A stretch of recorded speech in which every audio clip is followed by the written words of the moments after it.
What's up, skeptics? Welcome to another episode of Reason to Doubt, your source for all things skeptical. I am Jordan, joined with Jared, and we have a special guest tonight who I'll introduce in just a second.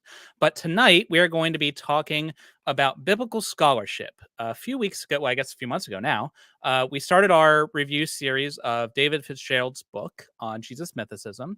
And one of the earliest chapters was talking about how thoroughly, I don't know if corrupt is the right word, but corrupted biblical scholarship is with insidious Christian theology and how difficult it is for any actual scholarship to be done. They claimed, among other things, that all, or at least the vast majority of biblical scholars are bound by statements of faith. Biblical scholars are like hopelessly biased, and basically non-Christian biblical scholars can't like step out of line for fear of being run out of town on rails and tarred and feather and whatnot. So we thought that in order to examine these claims, we might get a biblical scholar on to tell us what his experience is like.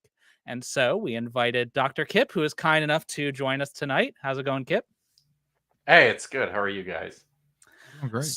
So just in case, I suspect most of the people in the audience are fully aware of who you are, but just in case, why don't you introduce yourself and let everyone know where they can find you? Excellent. Sure. So, first of all, I gotta say, um, I've been a big fan of this show for a number of months now. I think I only discovered you guys maybe 6 or 8 months ago, but I'm very, very happy and excited to finally be here. Every day, I would get up in the morning and I'd open my email or my Twitter and look for an invitation to come onto your show, but there was nothing until one bright morning. It was there, and here I am. Yes. It's So good. funny because on my side I'm thoroughly riddled with imposter syndrome, and so this whole time I'm like, man, we should really get Kip on, but why would he want to talk to a bunch of losers like us, you know? So but Well, yeah. speaking of Birds. losers, we just hit over 1,000 losers who are tuning into the channel. So, Yes. Yeah, uh, thanks. um, Big milestone this week. Now we can start rolling in that sweet YouTube dough. I noticed our expected payment so far is 18 cents. So You moving on guys are up. ready to quit your day jobs? yep. You've already submitted your letters of resignation, and Yeah. yeah, it's Yeah. So away you go. we will be doing like a celebratory stream or something in a couple weeks. Honestly, it happened a lot faster than we expected. I think once we announced that Kip was going to come on, it skyrocketed. So we will do something in the near future. Yeah. But today's topic Oh, is biblical scholarship. So, yes.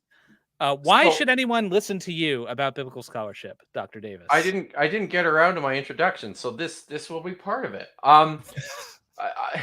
People should listen to me, or maybe I would encourage people to at least consider what I have to say because I'm a biblical scholar, and I've been a biblical scholar for a while. I've been I started my PhD in 2005, I think, and then I finished it in 2009. I think those dates are right, but it was a long time ago. So I have spent most of my professional life within critical biblical scholarship. If people don't know, I'm a specialist in Hebrew Bible, early Judaism, and the Dead Sea Scrolls. I have taught at universities in Canada and Norway on these topics. I was involved in the publication of Dead Sea Scrolls fragments from private collections in both Norway and in the United States, and I was part of the international team that kind of broke the lid, broke the seal on this big story about Dead Sea Scrolls forgeries in the private collections that I was hired to publish. So you can imagine they were thrilled. The owners, they said, "Come on back anytime, kid. Making friends. Take a look at all these other artifacts I have." So, uh, Yes, I have a YouTube channel. It's just my name, Kipp Davis, and I have a course over at MVP Courses titled "Real Israelite Religions: Facts on the Ground and Propaganda in the Bible." It's 18 lectures. It's about 13 hours of this. It's actually an introductory course that I taught in an evangelical Christian university, no less, that I have since adapted for a broader audience, and it's covering topics of what we know about the people behind the text of the Old Testament, their religious practices, some of their ideas, and the history of development, and why the texts present them the way they do. So, and So if somebody wanted to get a good insight on what it's like to be taught inside the bowels of the Christian world, they could take your course. Yeah, get their first step so, in indoctrination. and I gotta tell you, so when I taught this course, one of the things that I had to do, teaching it in a Christian university, was after I finished a lecture, I usually would set aside 5 minutes at the end of my lecture, because I was invariably prepared for the ongoing crises of faith that these poor kids would suffer like clockwork. And you get some of this. You have kids in this setting who just you know are committed to what they think and what they know, and they're just gonna give you the right answers on the test and then be done with your course and move on. But you also have kids who I think, and this is my experience with the Bible itself, is when you actually start to look at it critically, and when you pull back the layers, and when you think carefully about what the text is saying and why it's saying what it is, it gets really exciting. I think it gets very interesting, and it expands your world, it expands your mind. So the Bible is cool. I agree. I think it's an Yeah. interesting book, written in history. But speaking of history, let's dive into what biblical scholarship is. So, what is biblical scholarship? And if someone calls themselves a biblical scholar, what does that mean? So um, I got the benefit of the talking points in advance. So I've been thinking through a lot of But this. don't tell them that. This is all off the top of your head. Yeah. Uh, and I wondered about the best way to go about talking about this. And I think even just giving people a perspective of how we got here, where we are now, can be a helpful way to go through it. So I've got just a crash course on the history of biblical scholarship that I hope I can get through here in like 5 minutes or maybe 10. Um, but so critical biblical scholarship is, according to the Society of Biblical Literature, and I'll be talking quite a bit about the Society of Biblical Literature because this is the largest professional society or organization dedicated to the academic study of the Bible. According to the SBL mission statement, they say that they're devoted. Their mission is uh, they're devoted to the critical investigation of the Bible from a variety of academic disciplines, and that is basically, just very simply, what biblical scholarship is. This is the academic study of any aspect of a text that is contained within the Bible or intersects with the Bible, in terms of its interpretation, in terms of its usage by various communities for whom the Bible is a sacred text.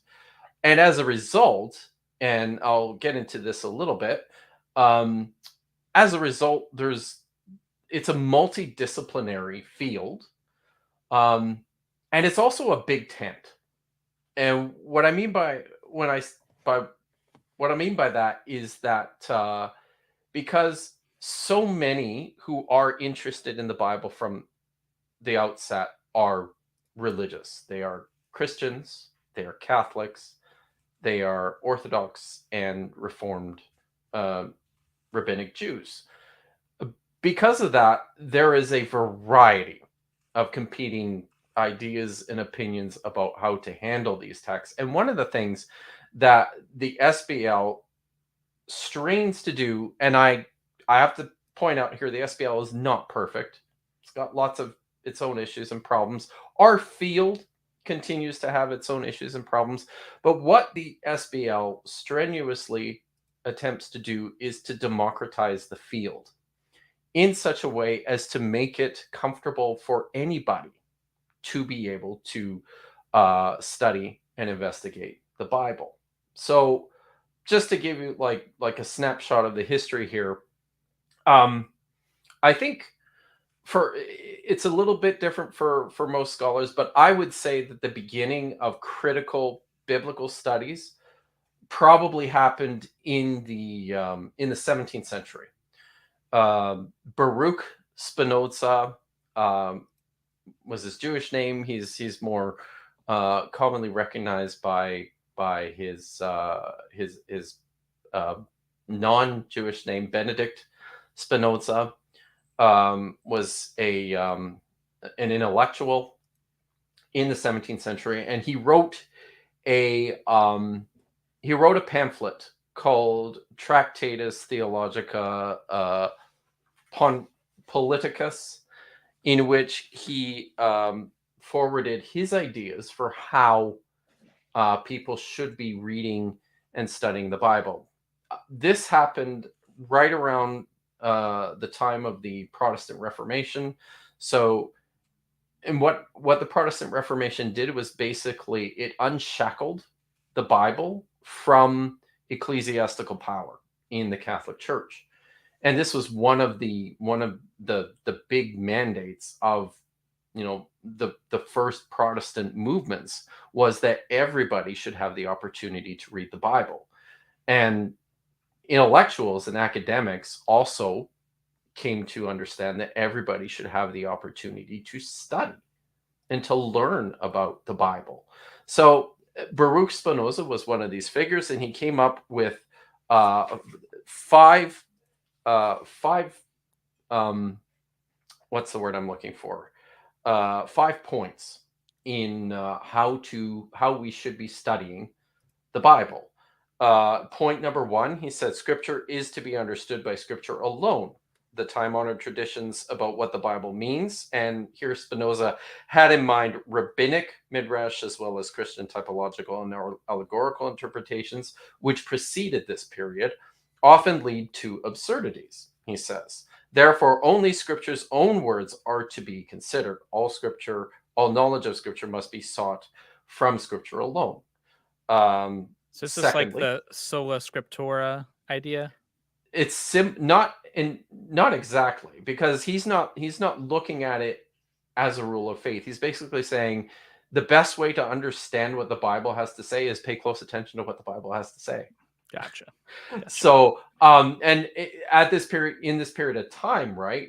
This is after centuries of Catholic scholars and Jewish rabbis coming to the text and piling upon it all these allegorical meanings, right? So he's like, no, let's get back to what the text says. Let's look at it closely in order to best determine what it is.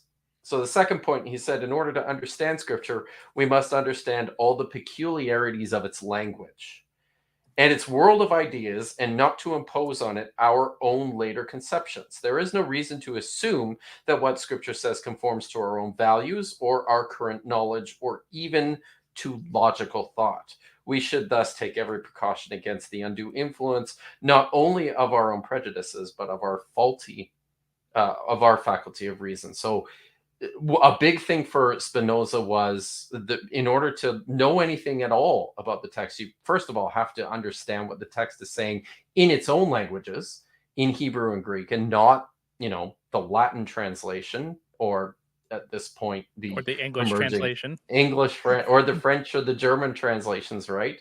So he set a very high standard on language. Third, we should thus begin to assume that Scripture means what Scripture says, even when it disagrees with our own conceptions. Sorry. For example, when Moses, Spinoza believed that Moses probably wrote the Pentateuch. So he says, when Moses is said to have described God as a fire or as a jealous God, we have to take such things literally, unless they can be shown to contradict some other saying of Moses, in which case they may be interpreted metaphorically. So he still has in mind here this view that because he thinks it's all been written by Moses, it's got to be consistent in some way or shape or form, right? So you have to work through how to get these things to coalesce. Fourth, someone who wishes to inquire into Scripture's meaning must likewise investigate how the books themselves were put together and the process of their transmission. The life of the reputed author must be studied, his personality traits as well as his historical context, in order to understand how he intended what he said to be understood. Whether, for example, he intended something as an actual law or merely as a moral instruction, or whether something was being put forward as eternally valid or merely as a short-term measure. Things of only temporary significance are directed only for the benefit of the few. And finally, in considering the words of prophets, one must recognize that they frequently contradict one another. Even on such essentials as what God is and what he says, he sees and provides for all things. So Spinoza wrote, we have clearly shown that the prophets themselves were not in agreement. One must therefore concentrate on those few items on which the prophets do agree. So, but that's kind of the starting point, was just taking this text seriously in its own terms, reading it in its original languages, thinking carefully about the history and the background of the text.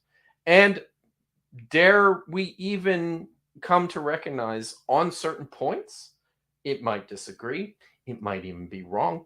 So this is kind of the starting point.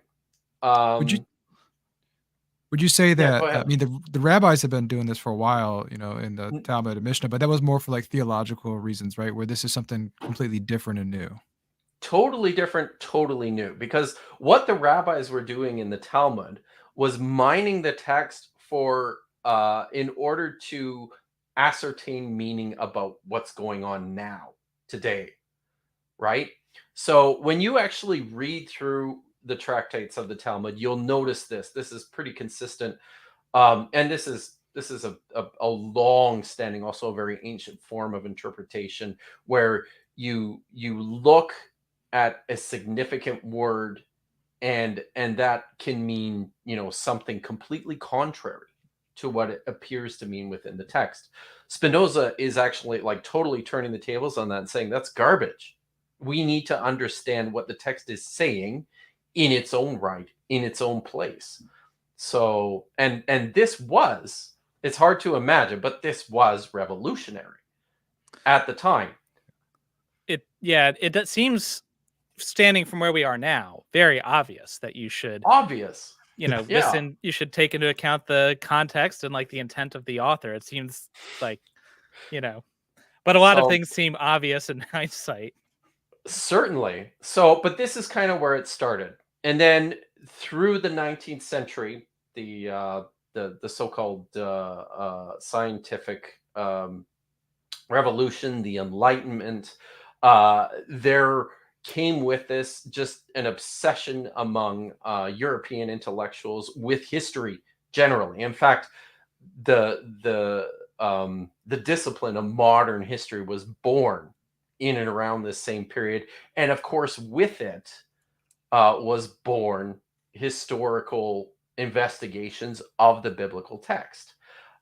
These started with a name that some people may not be familiar with is DeWitt. He was a PhD student, I believe, at Tübingen, which was a very popular center for theology in Germany. He started to see that the book of Deuteronomy is actually quite different from the other 4 books of Moses, and actually looks like it belongs more in the 7th century at the time of Josiah. And he was the one who first proposed this idea that maybe this book was actually written by the priests in the temple at the time of Josiah, and then just attributed falsely to Moses.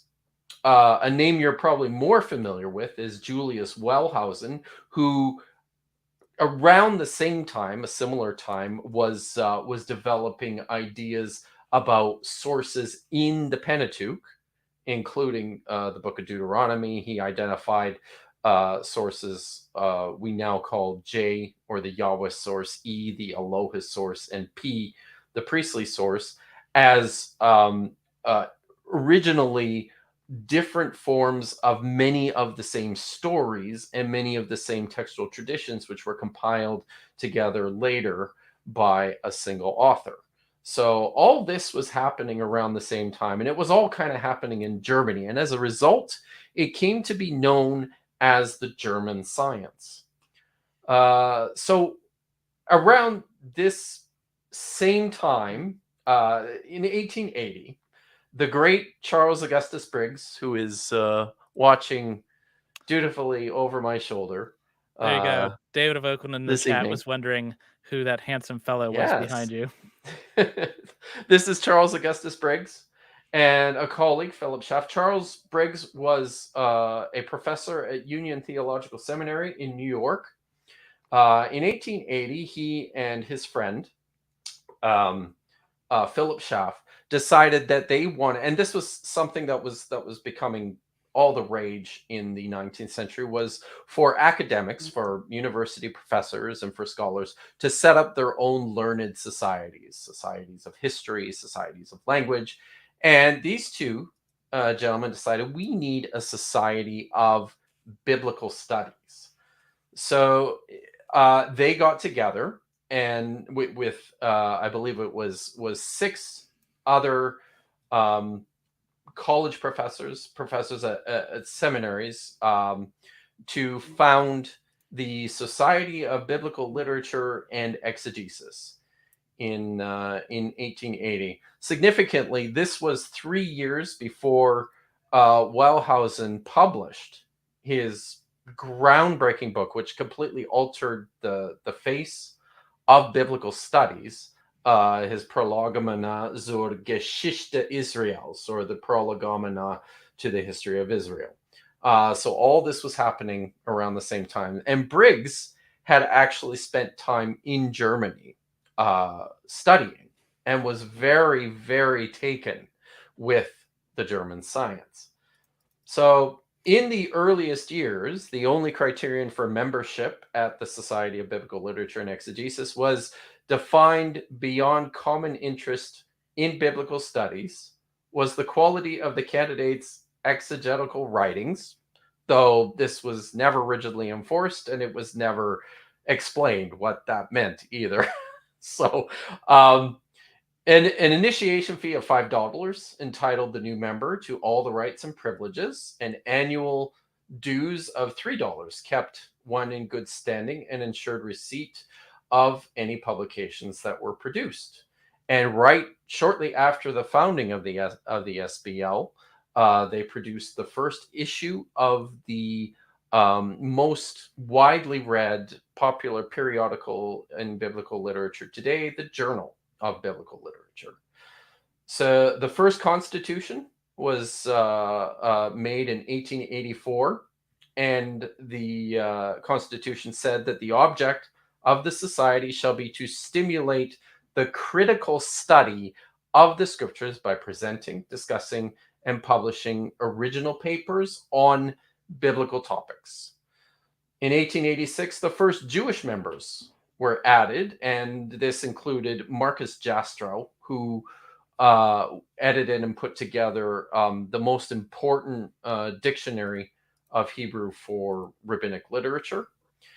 In 1894, and for several subsequent years, the Society of Biblical Literature joined other societies in attempting to found a Congress of American Philologists. And this included the American Oriental Society, the American Philological Association, Modern Language Association, the American Dialect Society, the Spelling Reform Association. I have no idea what that is.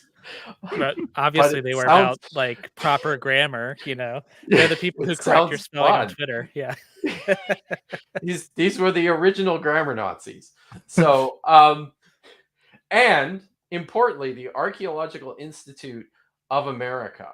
So I think this is very important to stress that the Society of Biblical Literature, biblical studies as a discipline, is a discipline of the humanities. It is an investigation of literature. I prefer to think of it as a discipline of philology, which may be a new word to some people. And I don't know if I've seen a great definition of exactly what it is, but it's basically the in-depth critical study of languages and literatures. And that's pretty much what biblical studies is the in-depth study of languages and literatures that happen to be considered in one way or another connected to a Bible. So, yeah. So go ahead. Just to recap real quick, I think it's important to highlight too from the stories that you told of how it was formed, that from the very start, this was a critical analysis of the Bible and Yeah. topics surrounding the Bible, and so much so that it probably caused waves in the pool of the religion. You're reading ahead, aren't you? Uh, so yeah. So and I think the founding of the Society of Biblical Literature actually um, was really fueled by some of the debates that were taking place when this critical study of the Bible started to intersect with the church. And this brings us now to the story of Charles Augustus Briggs. So in May 1893, you'll recall the SBL was founded in 1880. They've been having congresses for 15 years at this point in time. But in 1883, Charles Briggs actually was called before the an ecumenical council of the Presbyterian Church of America in Washington, D.C., and he was tried for heresy because of his commitment to the German science. So in this ecclesiastical court, I would like to say that that he prevailed and everything was good, but unfortunately, Briggs was actually excommunicated from the Presbyterian Church of America. He was at the time a professor of. He was the head of the Department of Bible at Union Theological Seminary in New York City, who was had an affiliation with the Presbyterian Church, and as a result of this, Union Seminary immediately ended their association with the Presbyterian Church in favor of holding on to their much beloved new chair of the Department of the Bible. And I think this is pretty significant. You've got a seminary, and to this day, this is so. To this day, Union Theological Seminary bills itself as an institution of higher education dedicated to the study of religion, theology, and ancient ancient texts and literatures from a non-confessional perspective. So as soon as they cut ties with the Presbyterian Church of America, Union set itself up as an independent institution. They were now free to do whatever they wanted when it came to the text of the Bible, when it came to religion. So, and this is really, in my experience, and I need to qualify this too. What we're going to be talking about today is my experiences with biblical studies, my experiences with the SBL. I know I've seen others, and I encourage people to watch it. Richard Miller did a talk on Myth Vision about all the problems with SBL. His experience is different than mine, but I think it's important for people to note that it's the society itself and the discipline itself have worked very hard to maintain some sort of separation from confessional ideals. Well, I'm not sure that's true because, as Myth Vision says in the comments, obviously the reason you're here, the reason you do this is because you want to sin, right? This is the place to come to sin, I was told. You were told correctly. You were. We also, before we go further, our first ever super chat. Good job. Discovering Ancient History with Pat Lowinger wants Dr. Kipp to tell us how cool he thinks. I think a self-evaluation, how cool you are. Scale of 1 to 10. A coolness scale of 1 to 10. Wow. So because I'm the parent of grown teenagers, I'm constantly reminded that I'm barely a 2 on this scale. I bet Briggs was like an 8, though. I think he does look pretty cool.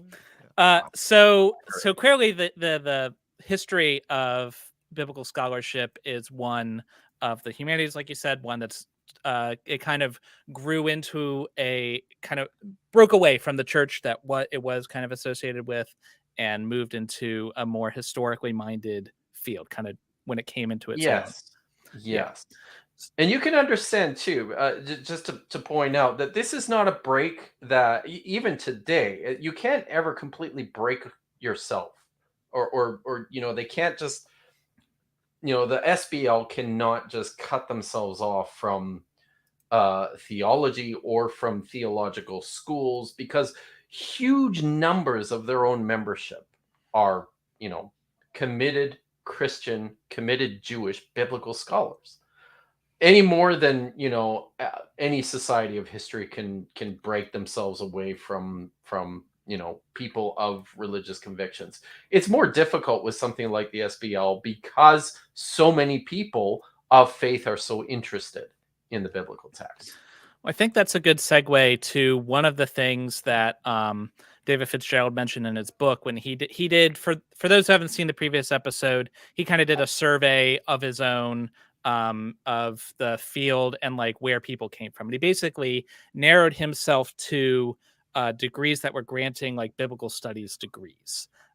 And so that struck us as like kind of too narrow. Like that's not the only way to become a biblical scholar. So what does that actually look like? So a biblical scholar is anyone who's achieved a terminal degree, like a PhD in a related field. Importantly, I forgot to do this. I've got a prop. So if you just hold on for 1 second, I will go and get my prop. Okay, we good? Well, yep. While you're doing that, Simone said that she's very excited for this because the professor they were studying under the mission under had heard about the drama around Dr. Kipp and felt part of his soul leave his body. So definitely something that is near and dear to all of our hearts. I don't know where I guess he went to go find his prop. While we're waiting, if you would like to see more of what we've got coming up, we've got a 1,000-person stream. Like we said, that should be coming up in the next couple of weeks. Let us know what you might be interested in us responding to. We were kind of thinking of hitting, maybe we might do a mythicist, we might do something flat earth, or something fun and breezy that we could all have a good time with. So let us know in the comments what you might be interested in us hitting. Okay. I'm back, and I went to go get my, this is my, it's upside down, isn't it? Yes. not a doctor of holding degrees. This is my PhD. Can you read? It says Doctor of Philosophy. Can you read what my PhD is in? It says religion and theology. Religions and theology. Now, can you guess how many religions, how much religions coursework I did in my PhD? I mean, if it's in the name, it's got to be a lot, right? 2 courses. Can you guess how much theology I did in my degree? 0? 0. So here's the problem. There is no as far as I know, there might be, but as far as I know, there is no PhD in biblical studies. Degrees tend to be named after departments. Mine was awarded to me by the Religions and Theology Department at the University of Manchester. For example, the University of Toronto, there's a Department of Near Eastern Studies, and that's where you do your work on biblical literature. Bar Ilan University in Israel and the Catholic University of America, they have departments of Semitics, departments of Semitic languages. So, and Semitic languages are like Hebrew, Aramaic, Ugaritic or Canaanite, also Egyptian. So one of the problems here is that you can become a biblical scholar by working on ancient Near Eastern literatures at the University of Toronto, or you can become a biblical scholar by doing what I did, which was working on the Dead Sea Scrolls in the Department of Religions and Theology at the University of Manchester. So right away, this gets confusing, right? Like, there's no set field that is biblical studies, and biblical scholars tend to be specialists in, Hebrew Bible or Jewish literature or in archaeology or in, Assyrian texts and those sorts of things. But all these people in one way, shape, or form are biblical scholars. Now, go ahead. Well, I was going to say, you mentioned that you yourself didn't do any theology coursework to get your degree, and you're a biblical scholar. But you also mentioned that a lot of the people who get into this field, naturally, studying the Bible, they are very interested in the Bible, and being it's a book of faith, that, it makes sense that a lot of people in the field would be coming from that direction. So I was wondering if you could give us your perspective from someone who's in the field. How common are strictures put on people working in the field? Like, obviously they've got their own personal biases, but how often is that like enforced on them? We hear about statement of faith where they're not allowed to publish outside of that. So how common is that? I have no idea.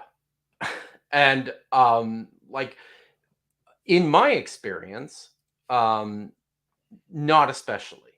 So, and there are a couple different sides of this, right? And I will stress too that you can go to a very conservative school, like well, let's say, for example, Sean McDowell, I believe, teaches at Biola University in Los Angeles, right?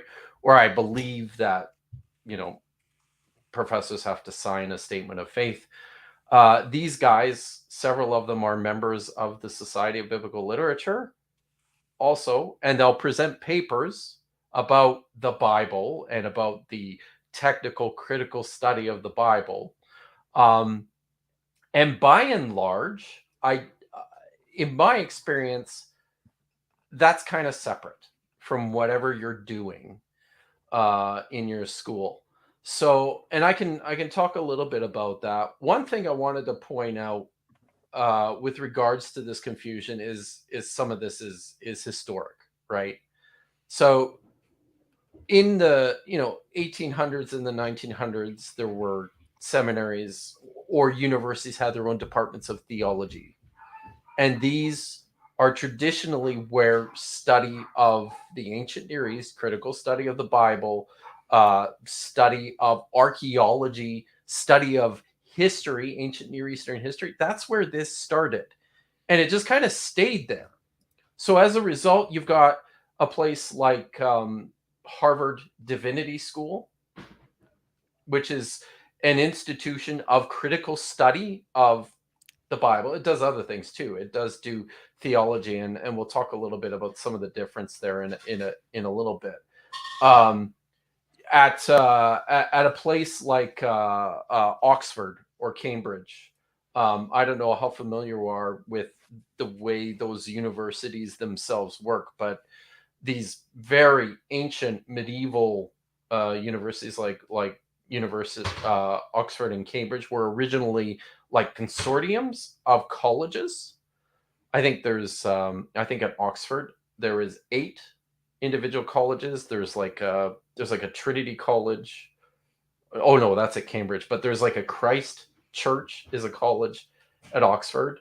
These were originally like Christian schools, and they just kind of kept the names. And many of these departments just continued to be departments of theology, even though they did many other different things. So you can get a like I have a Master of Arts in Biblical Studies from a Christian university, which very much is focused on history. I did seminars in historical method. So yeah.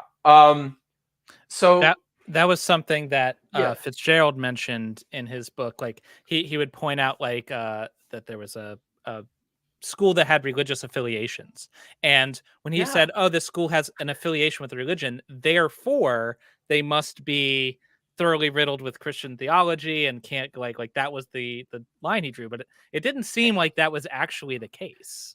And there's some confusion here too, right? Like here in Canada, there is in Hamilton, Ontario, there's a university, McMaster University. Matthew Thiessen teaches there. You've probably seen him around on Twitter. So he teaches at McMaster University. There's also a McMaster Divinity School, which is much more theological, much more church oriented. So, and people get confused about those two all the time. And that's a situation where, like, the divinity school is properly much more confessional, and the university is doing like just the critical work. It was like that when I went to Trinity Western University, which is where I did my MA. Is an evangelical Christian school, but there was a seminary on campus, and I had this terrible experience in my first year of grad school because it was small. What they liked to do was when they would offer a course that looked like it matched a couple different degree programs, they would just cross list it through all the different schools. They would have one course and everybody would come. So I did I had to do an Old Testament. It was an Old Testament or Hebrew Bible seminar. And I showed up, and it was me and a few other people from the grad school, the university. And then there were a bunch of guys and girls from the seminary. And the poor professor wanted to know what degree program everyone was in. And then he had actually put together a custom syllabus for each degree program, because the course expectations for the seminarians was so dramatically different than it was for us at the grad school. And it was one of the most annoying classes I ever took, because we kept on getting bogged down with with these questions of theology, which I have not had any interest in for a long time. I want to know I want to know what's going on in terms of the redaction or the editing layers of the book of Ezekiel, right? I don't have any interest in contemplating the Holy Spirit involvement in this. That has nothing to do with my program. So I did like the whole seminar, and at the end I went and talked to the director of the grad school, and I told him this was a disaster. I was like, it didn't work, because you've got all these different people who are trying to do different things. And I ended up having to take the course again. I didn't have to pay for it, thankfully, but just in an effort to narrow your focus, to make sure that you're doing what you're supposed to be doing. So I totally understand why people get confused, because this kind of thing tends to be common. There's like an academic side of this question, and then there's a theological side of this question. And you talk to biblical scholars, and when any biblical scholar gets confused with being a theologian, kind of rubs you the wrong way, because it is not what we do. It's not what we're interested in. Even though I have theology written on my degree, I don't do any of that. It's just the name of the place where I got my degree. But you wanted to okay. Yeah, go Real ahead. quick, we got a $10 super chat from the governor. I'm halfway through Dr. Kipp's Real Israelite Religion course. You should see how cool he is in 4K. We have the cheap version of StreamYard here, so I think we're limited to 720 or whatever. But maybe I'm up to a 4.5 in 4K. yeah, there you go, double that score. Moving on up. So yeah, let's talk about statements of faith. Yeah. So Timothy's right? question, I think, is relevant here. We've been talking about the difference between the two, and I just want to clarify. I'm sure you'd agree. Someone can have faith and still be a perfectly good scholar. Yeah, the two are just not. like you can be a good scientist as well, right? Right. Somebody can sign a statement of faith and work at a school demanding one and still be a good scholar. See, because I don't think people really understand how these things work. And from my own experience, I haven't had to do this very often, but I did work at a Christian university where I did have to sign a statement of faith. And the first time I went to sign it, I sat down and I looked at it, and it had like 8 points. I don't remember what they were. So don't ask. But I remember looking at the 8 points, and I was like, well, this is okay, and this is okay. Not this one, not this one. Maybe this one, not this one. And at the bottom, it said, check that you agree to everything and sign it, or check those that you disagree with and include a written statement about your disagreements. So this is what I did. And this is like one of the first courses I'd ever taught. So I was new at this. So I typed out, some stuff, and I was ready to staple it onto the contract and sign it and just send it in. And then I had a thought. I was like, I should run this by my department head. And so I went to go see my department head. I was like, hey, I'm signing my contract. I've got this thing. I'm not entirely sure what to do with it. So I've checked everything off here that, I have issues with. I've attached my position paper. And he looks at me, he goes, what are you doing? What I was asked. I'm supposed to do this, aren't I? He says, no. He says, just sign it. Just sign it and shut up. Yes. He said, and this is what he told me. He says, it was something like, the fewer excuses we give admin to dig around into what we're doing here, the better. Because this is a Christian university with powerful, wealthy board members who have, kids who take, or grandkids who take classes, and when word gets back to them about the how badly all of us in the biblical studies department have sold out to the Enlightenment, oh, there was always hell to pay, and it was a headache. So I say that just to kind of point out that just because you sign a statement of faith, and I did this several times, I didn't believe half of it. And I have no doubt that I was not alone in this. Yeah. I was going to think say, at seminaries and Bible colleges all across North America, there are guys who are like holding their nose and signing their name, and then you just teach, and then you publish. I published, so the very first article that I ever published after I had signed this statement of faith was all about gender in the Hebrew Bible. Oh boy. Okay. Nobody cared. Nobody came after me. Nobody said anything. So this idea that your publications are strictly controlled by your institution is nonsense. Most places are just happy that you're writing something and publishing it, because that's good. So I think this answers David Wokeland's question. What ramifications would you suffer for breaking your statement of faith? Sounds like none, typically. I'm sure it varies, but yes. And I think it depends on how outspoken you might be. And it depends from one school to the next. There are certainly examples. Mike Lacona is the most famous one who said something about not being certain of the fact that zombies came out of the tombs in Jerusalem and wandered around on the day that Jesus rose from the dead, and as a result, he ended up having to resign his position at his university and got a job like right away. He immediately got at another Christian university. So like, it's not, I would say it very much depends on where you are, I think.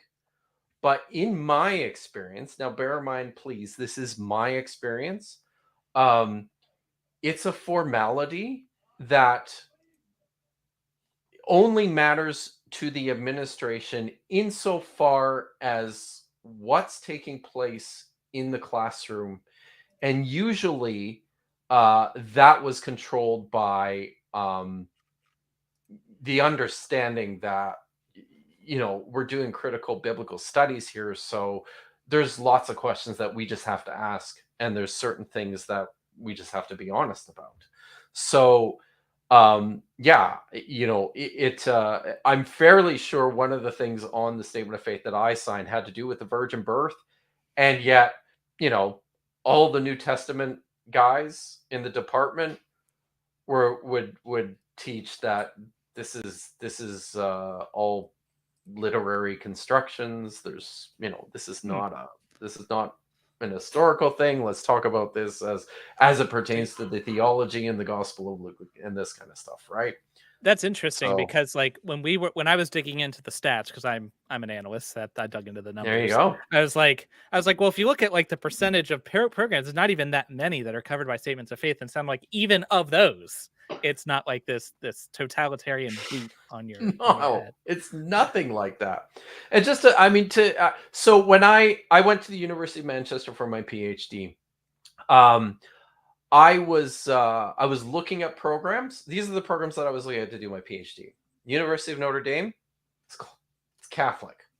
I'm not a Catholic. So it was University of Notre Dame. It was Manchester. The Hebrew Union College is the seminary of like the Reformed Jewish movement or whatever organization it is. I'm not Jewish. New York University, yes, which is yeah, it's a secular school, right? And the Jewish Theological Seminary, which is also in New York, but again, I'm not Jewish. So, you know, just because an institution promotes a worldview or is grounded in a confession, a faith confession of one sort or another, oftentimes that has little bearing on what's going on in classrooms. So, and I'll just say one more thing here. So, one of my best friends is Matthew Philip Munger, who is a professor at a place in Norway called MF Vitenskapelig Høyskole for Theology, Religion og Samfunn, which translates as the MF Norwegian School for Theology, Religion, and Society. So, MF Norwegian School of Theology was founded as an evangelical Christian seminary. Matt's an atheist. He is publicly an atheist, and yet he's got a position at this school that was originally founded as a seminary. He says now it's a specialized university for theology, religion, and social science. So this is kind of what it looks like in the world of I think almost any sort of religious studies. It's not special to Christianity or to Judaism. I suspect this is what it looks like studying any religion. So one thing. Oakland, yeah, go ahead. David Oakland put this up here. Wouldn't it just undercut your credibility? And it seems like if you're reading somebody else's work, you don't even ask the question, right? You just keep on trucking. Yeah. No, it's not like this is something that everybody talks about amongst one another. We read the articles that are published in the journals, and if they're good, we cite them and we learn from them. We go and we buy books and we use these books for texts in our courses. We use them in our research. We don't sit down and go, oh, but this guy who wrote this great book actually is a professor at Regent College, which is down the road for me here, and they have to sign a statement of faith. So this is probably no good. No, it doesn't work like that. You look at the work. Right. You look at the scholarship. That's how you decide if it's any good or not, and if it has credibility or not. And you can see through a bunch of this stuff too, like where professional academics, and we'll talk about this in a little bit, where professional scholars of the Bible get together and have our own society. There's, much more conservative evangelical kind of shadow societies to this too. You've the Evangelical Theological Society. Lots of guys who are members of the Evangelical Theological Society are also members of SBL. And when it's funny because when they give papers at SBL, usually they're good papers. But then when you go and look at the kinds of papers that they read at the Evangelical Theological Society, I'm like, are you like the same guy? that actually happens sometimes. There are some creationists who publish in like actual journals sometimes, right? And their stuff in actual journals is fine, and then you go into the fake journal. So real quick, I did want to point out Boxer Fencer has been describing in the chat that he had a very different experience in scholarship, and so I wanted to just underline this is Dr. Kipp's experience, but the point that we're making here is not that this is the same for everybody. But and I'm sure, like, if you went to Liberty, they're a very conservative school, it might be very different. However, what this says is just because they're at a school that's affiliated with a religion doesn't mean that they're not doing good scholarship. Just because someone signed a statement of faith doesn't mean that they're not doing good scholarship. So, like, it's not that everyone's experience is like this, but the fact that someone's experience is like this tells you that it can happen. And at the big institutions, UBC down the road from me, the University of Toronto, the University of Alberta, University of Chicago Divinity School, Yale, Princeton, Duke, Harvard, they're not signing statements of faith there. They're just not. Yeah. And so, like, yeah. Quick super chat here from Gnostic Informant for $10. Thank you very much. How much Greek are seminarians required to learn, and do they even look at Greek sources or just Hebrew? It depends on your program, and you can do programs at seminaries where you're not required to learn any Greek. I've seen this. I think on average for someone doing a Master's of Divinity degree, you need to have I think the standard is 2 years of Greek language. My program was a Master of Arts in Biblical Studies at the grad school that was across the lawn from the seminary, and I had to do 2 years of Greek and 2 years of Hebrew, but then had the option of Syriac and Aramaic, and you end up doing plenty of other language training if you move further into your PhD. But it varies, right? And in some cases, it's probably not the same for everybody, or even needed. Like, you can go to a seminary because this is something that's happening now. Seminaries will do programs in like music ministry, or to be a leader Worship of the leader. choir, worship leader, or something like that. The church. Why do you need to My seminary, when I went there, was the Master of Arts, particularly for chaplaincy, and I wasn't required to do a language requirement for that. So Dapper Dino just wanted to point out he's in the chat. We have Real Dinosaur in there. He wonders what a real seminary is like. One day, Jared went to seminary, so maybe we should do an episode one time with your experiences and what that was like. What it's really like in seminary. I just remember when I met Jared, he was very straight laced, and we had some discussions back and forth, and like within 2 months of me meeting him, he's like, "Yeah, all that stuff's bullshit." Awesome. Yeah. Pretty much how it went. Yeah. So we've talked about the statements of faith and what it's like in the field. Yeah. We should. Do you want to talk about? Should we do the? Should I just give you a sample of what the SBL looks like? Sure, we can do that, and then we can move on to Tom Thompson's story, because I think it's really relevant. Let's do that. Let's do that last. So, okay. So, the Society of the Biblical Literature is the largest learned society for academic critical biblical studies. It's not the only one. I'm also a member of something called the International Organization for the Study of Old Testament, the International Organization of Qumran Studies, the European Association of Biblical Studies. There's, I believe, a European Association of New Testament Studies. So there's all sorts of professional societies. SBL just happens to be the biggest one. And I believe it's the oldest one in North America for sure. So one of the things that the SBL does, which is great, is they have an annual meeting every year in the United States, and it takes place the weekend before Thanksgiving. So what always happens is everyone gets off for Thanksgiving holidays, and they pack up and they go to SBL. And then they leave SBL and they go spend Thanksgiving with their family.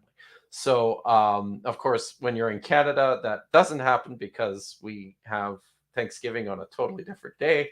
But that's neither here nor there. They also do an international meeting in Europe. So it's much smaller.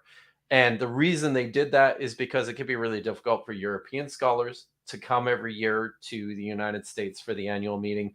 I used to do it all the time when I was in Norway, and I joked with all my friends in Europe that we were just doing our own shadow conference that met in the middle of the night when everybody was totally jet lagged, right? But yeah. Anyways, the annual meeting is the big one. Just to give you an idea, for the upcoming 2023 annual meeting, which is in San Antonio, Texas, there are 443 sessions scheduled over 3 days. This last year, in 2022, it was in Denver. There were 1,800 participants. Now, that's 1,800 people who either read a paper, sat on a panel, or presided over a session. But those don't give you an idea of the kind of numbers we're talking about with regards to attendees. I did some looking into this. One of the biggest ones I can remember being at was in Chicago in 2012. And according to what I saw, there were 5,106 people who had registered for that conference. But they have way more attendees than that on average. I saw a report that said for the 2017 meeting, which was also in Denver, there were over 10,000 people who were there for this conference. So it's big. Like it's pretty big. So it's basically a time for biblical scholars to get together, to network, to read papers, to cut book deals, to do all the things that you do in a professional society. So if we can bring up my screen, I'm just going to give you a sense of what this looks like. So is my screen up yet? Yep, it's up. Okay. So I'm starting with this because this is, as I was doing some of my research for this, I came across this.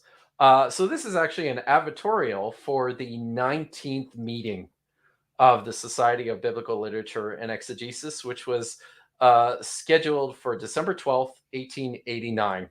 And I love this. It says, "Dear Sir, the meeting in Boston will be held at the Theological School of Boston University." It gives you the address, beginning on Thursday and continuing through Friday afternoon.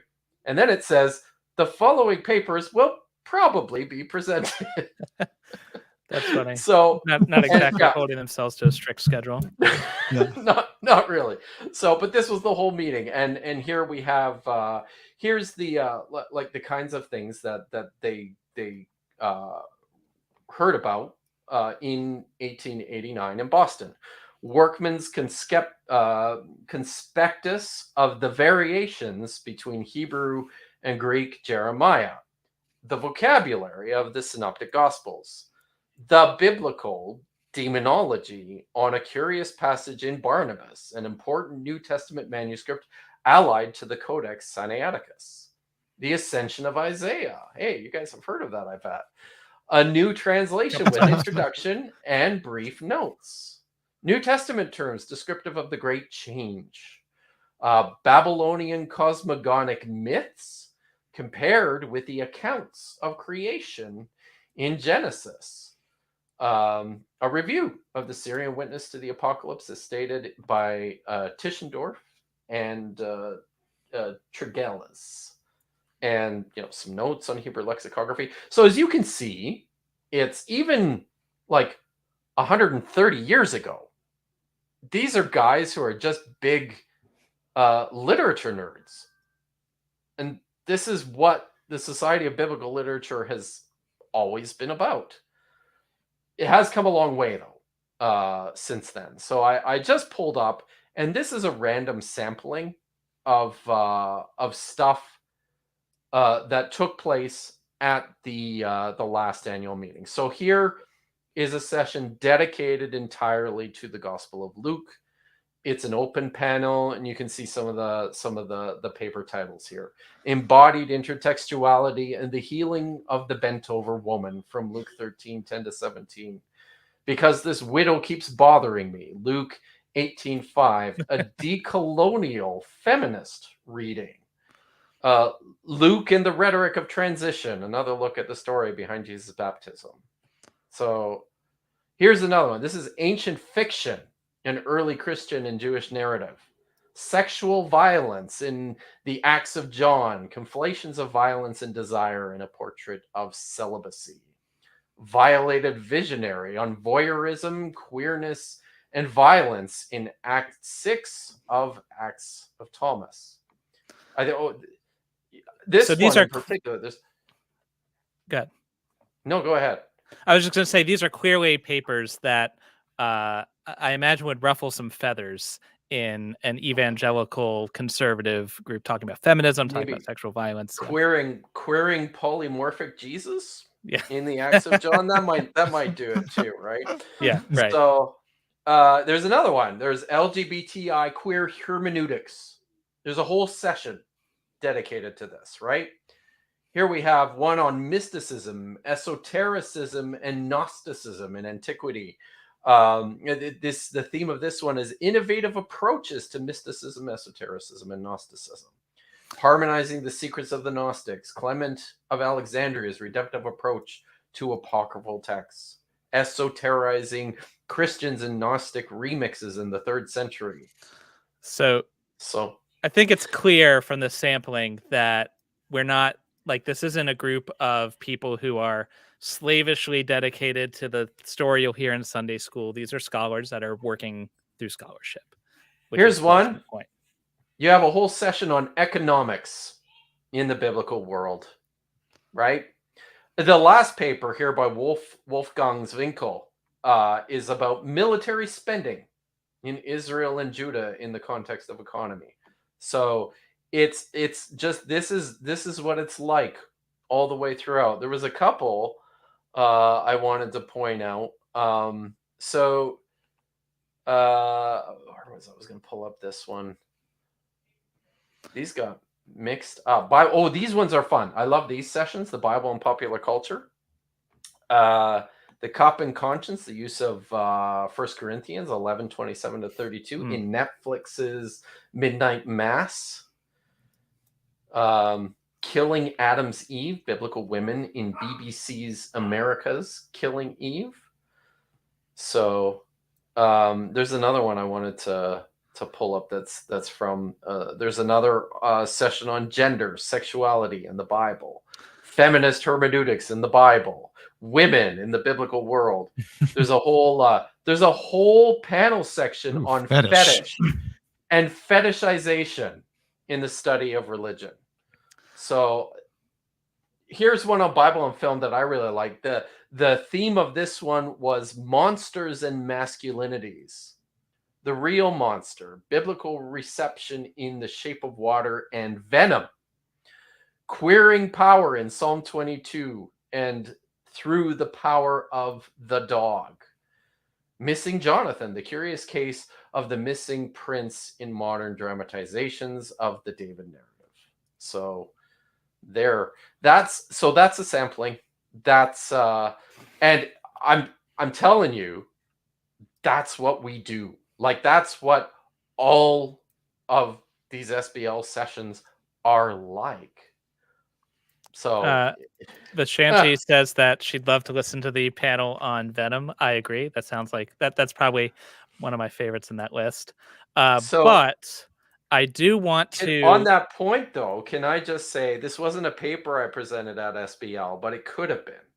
One of my favorite articles that I ever read, and if you can get your hands on it, I encourage you to read it, is called Zombies in America and at Qumran, AMC's The Walking Dead and Apocalyptic Redux, where I examine similar themes and ideas, apocalyptic themes and ideas that are presented in The Walking Dead and in the Dead Sea Scrolls. But this is it's just fun. This is what we do, right?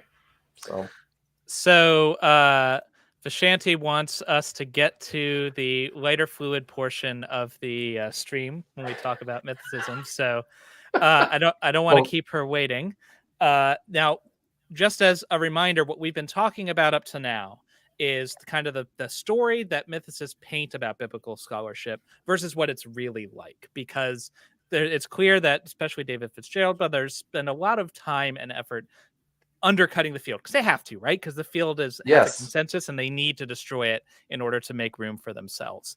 But we are told the kind of the point, the payoff for this is that they couldn't possibly accept Jesus as myth because it's too important theologically, and these scholars are unwilling or unable or both to make a conclusion, to come to the conclusion that Jesus is myth, even if the evidence says so. And there was a story that David Fitzgerald actually mentions in his book, but I thought would be really important for us to talk about today. And that's the story of Tom Thompson, who was an individual in biblical scholarship back in the 70s who had a kind of a story that might sound similar, kind of superficially, you know. Yeah. So do you want me to tell the story then? Yeah. Let's talk about Tom Thompson. Who is this guy and why is he relevant to Carrier in particular? So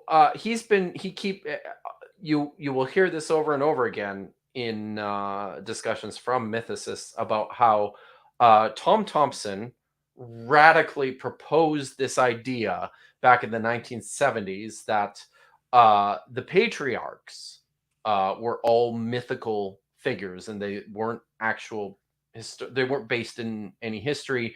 And as a result of this, he was a pariah. He was like thrown out of the academy. He wandered the desert for many years and was unable to find work until finally he landed in the happy land of the University of Copenhagen, where he had a professorship and I believe he retired in emeritus there. Yeah. So there's some truth to this story, but this is something that I think people don't really have a clear sense or understanding of what actually happened.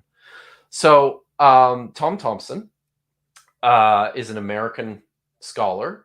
He was a Catholic. I don't believe he ended up as a Catholic, but when he started, he was a Catholic Bible scholar. He did graduate work at the University of Dubuque, I believe it was. And then he went to the University of Tübingen, which is this very important center of theological, biblical, ancient Near Eastern study in Tübingen, Germany. And the way the German system works, which is a little different from almost anywhere else, is that every German department of theology has two sides to it. There's a Protestant school and a Catholic school, and you have to declare yourself in one or the other. And being a Catholic, Tom Thompson declared himself in the Catholic school. So he started work on this dissertation on the historicity of the patriarchs. He submitted it in 1973 to the Catholic faculty of Tübingen. At the same time, I believe he was the head of the department at the of or the head of the Catholic faculty was a man by the name of Joseph Ratzinger. You guys familiar with this guy? Nope.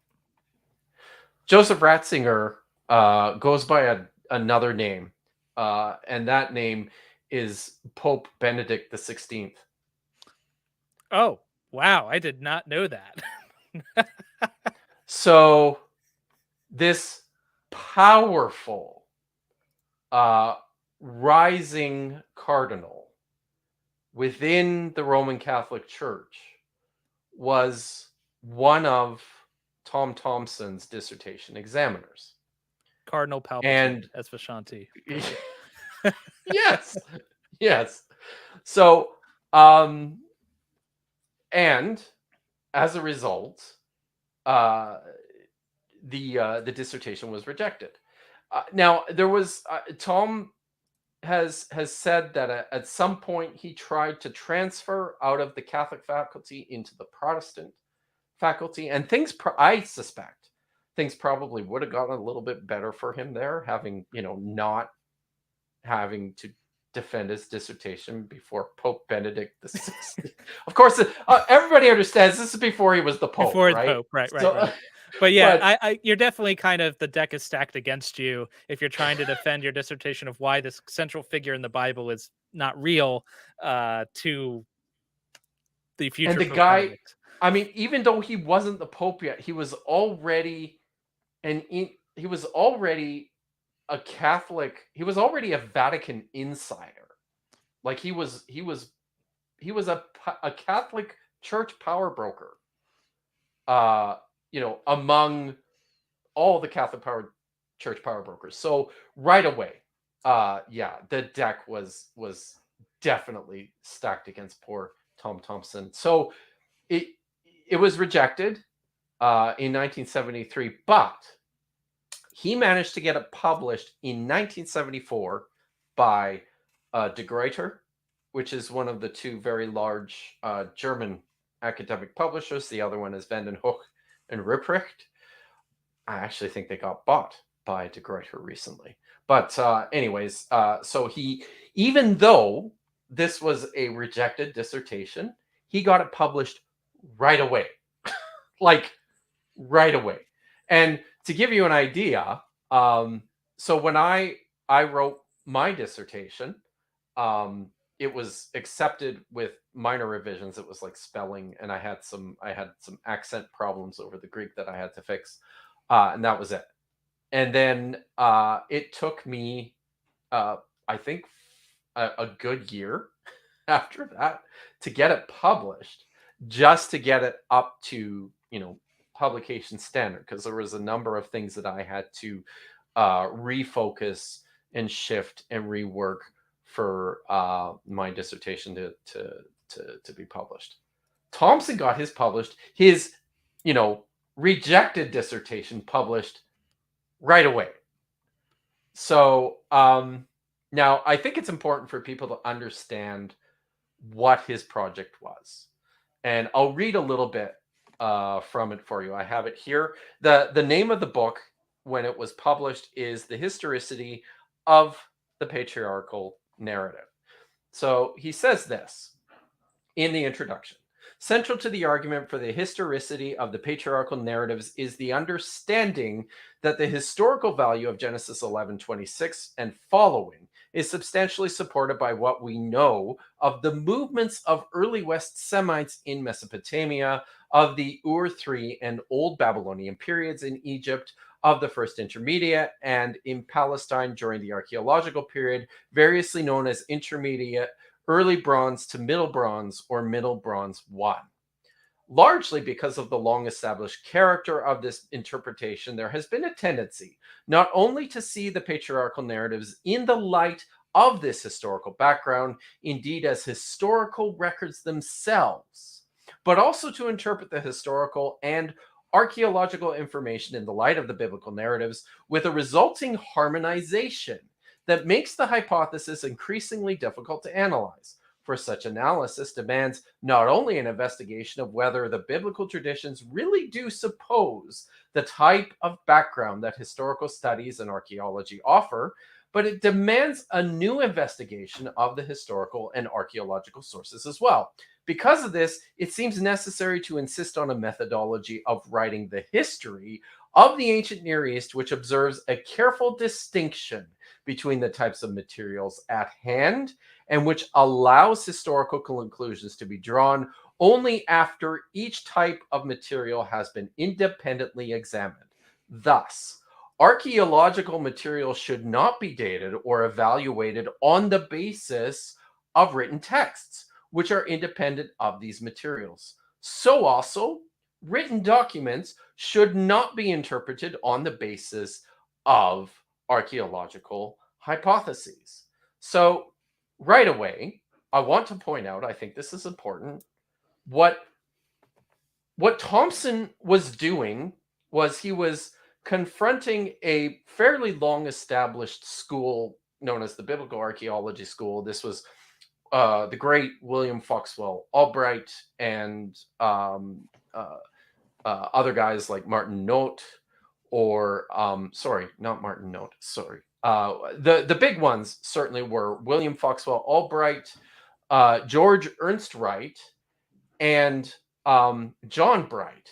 I don't know why all their last names are They'll rhyme. like that, but these were the big guys, and they basically, for decades up to this point, basically from the post after the Second World War up until the 70s, the standard model within biblical studies, which was grounded in the work of these guys, was, well, we've got these patriarchal narratives, and they seem to reflect some things that look really similar to what we're mining out of archaeological digs from the early to the middle Bronze Age, which is it's like from I'm going to get this wrong, but I think it's from like 2000 BC up to like 17 or 1800. It's longer than that. It's like 2500 BC up to 1800 BC. So it's this period of time that we call the early to middle Bronze Age. They were basically saying we see these similarities between texts here and the archaeological finds here. So we're just going to basically say we can use the archaeological finds to interpret what's going on in these texts. And by the same token, we can use the text then to interpret the archaeological discoveries. Thomas Thompson's entire project was to say, that's bullshit. Yeah. Okay. And his book is very much a book about archaeology. And this is really important because one of the things, one of the key problems here, I hope people can appreciate, one of the key problems of doing this with this kind of literature is, at this point in time, including the biblical archaeology school, everyone is agreed that the biblical texts date to, at the very earliest, like 900. But the patriarchal period was like 800, 900, 1,000 years before that. So what Thompson's basically doing is, you've got this massive chasm of time between these texts and between, the archaeology of the period. And that, I mean, that's very conservative dating. I mean, the scholarly consensus right now is that we're really skeptical about just about everything prior to the 7th, 8th, maybe centuries. So, like, this is his whole project, is you can't combine these two. So what he did, and it's an excellent book. I mean, it is a biblical studies classic, which, helps to explain why, even though the dissertation was rejected, De Gruyter went and, we're publishing that right away, because it's super important. So it's a phenomenal book of predominantly archaeology. Like, Thompson spends 2/3 or 3/4 of the book basically going through all the archaeological reports of the early to middle Bronze Age period digs, and basically showing how problematic the interpretations of those are relative to the texts. That's his whole project. So I think something that's interesting that struck me was, like you said, Thompson publishes his work, and even though he does get some flack where he is, and he gets some flack in America, it is picked up and published broadly. yeah. And so it's not like his, and even in the people who are disagreeing with him, they're still feeling the need to engage with it, and they're citing it and they're talking about it. So there's a little bit more to the story here. Okay. So and let's talk about the difficulty that Thompson had. So yes, his PhD dissertation was rejected. He ended up leaving Tübingen. But then, and that was in 1973, right? He went back to the United States. He worked as an adjunct at UNC Chapel Hill at the time. So he was, teaching. He was actually invited to finish his PhD at Temple University in 1976. In 1984, he was given a guest professorship at the École Biblique, which is the French School of Archaeology in East Jerusalem. He was a recipient of the National Endowment for the Humanities in 1988. He was an adjunct at Lawrence University in 1988. So it's not like he didn't get tenure anywhere. He couldn't get a permanent position. And I'm going to talk about why I think that is, but it's not because his work was in any way problematic. It's not because people were it's not like because people were absolutely scandalized by what he did. In fact, and this is very important, this is something that you never hear from mythicists. Okay. That book came out in 1974. In 1975, the great Canadian biblical scholar, John Van Seters, who was at the time the head of the Department of Near Eastern Studies at the University of Toronto, which is the largest university in my home and native land of Canada. In 1975, the very next year, he published Abraham in History and Tradition, in which he basically independently arrived at the same conclusions that Thompson had in his work. So the field was ready for this, and biblical scholars, by and large, were supportive. How supportive, you might ask? Shall we? How do we know? How do we know right at the outset whether or not a book is well received? Well, people who read about it or read it often post reviews on it, and that might be one way. Yeah, that's a good way to look, isn't it? So I managed to dig up a couple of reviews of Thompson's book right after it was published. So this one comes from the Religious Studies Review, and it was published in 1977. So this is a few years after, and this is a long review of both Thompson's and Van Seters' books together.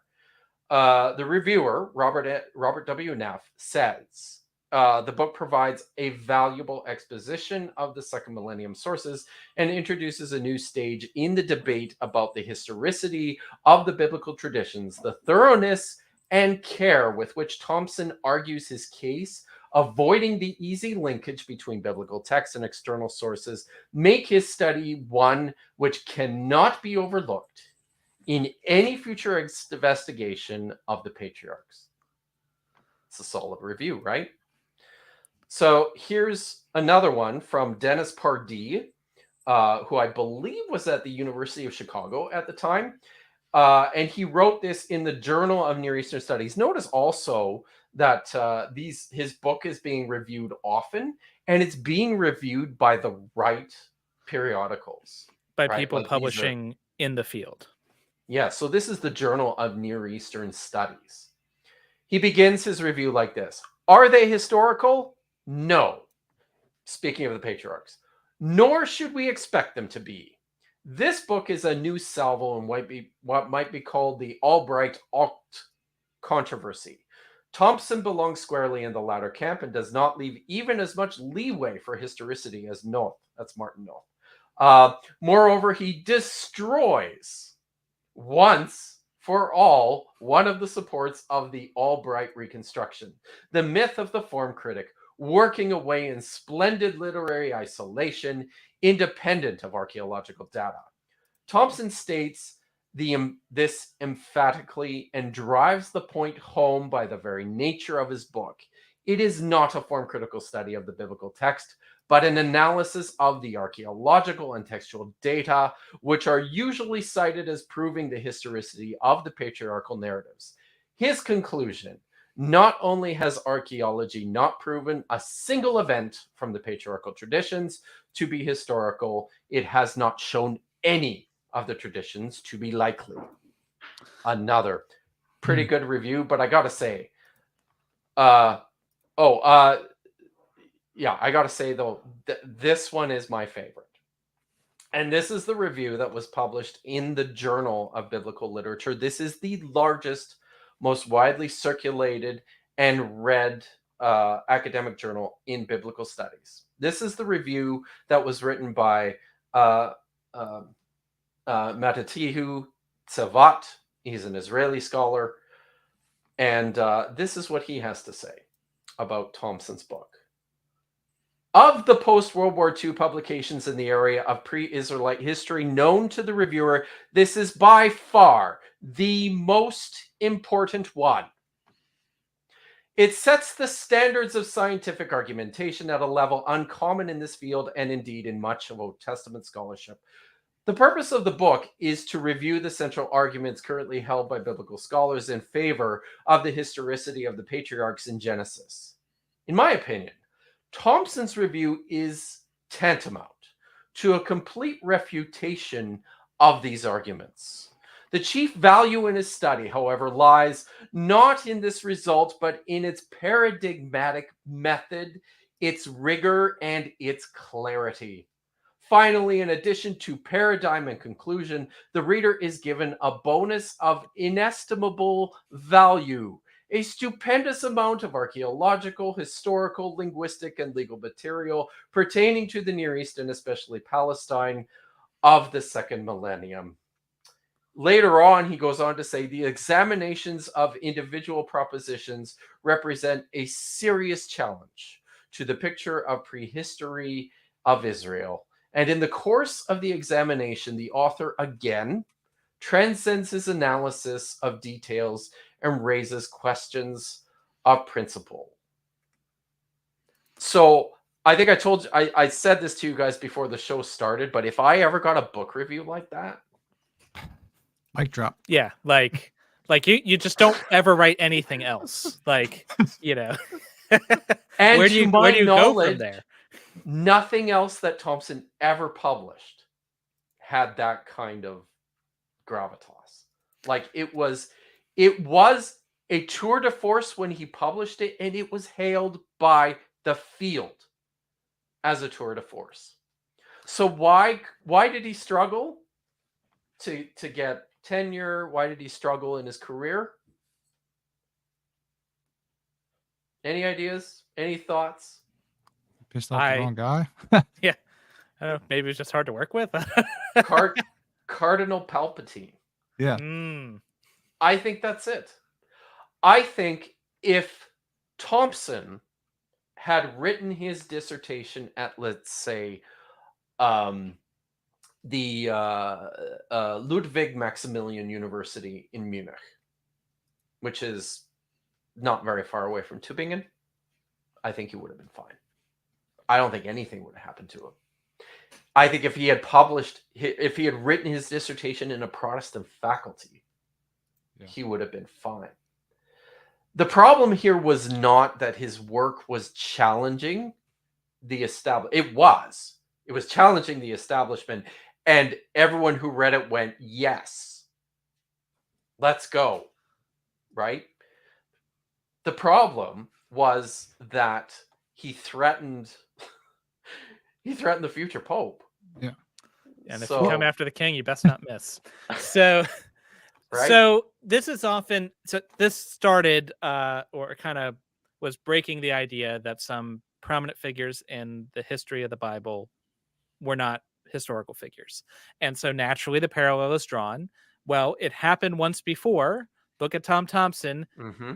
He was dragged through the coals. Obviously, we've debunked that. Not that he didn't have any problems, but that it wasn't the same that he was like completely dismissed out of hand. So what are some of the ways in which the story of Jesus mythicism doesn't line up? Like, what are the salient differences? Because at first blush, it might sound like these guys are saying it's myth. These guys are saying it's myth. Same thing, right? I think they're significant. First and foremost, one thing I pointed out there are two things I pointed out that are really important.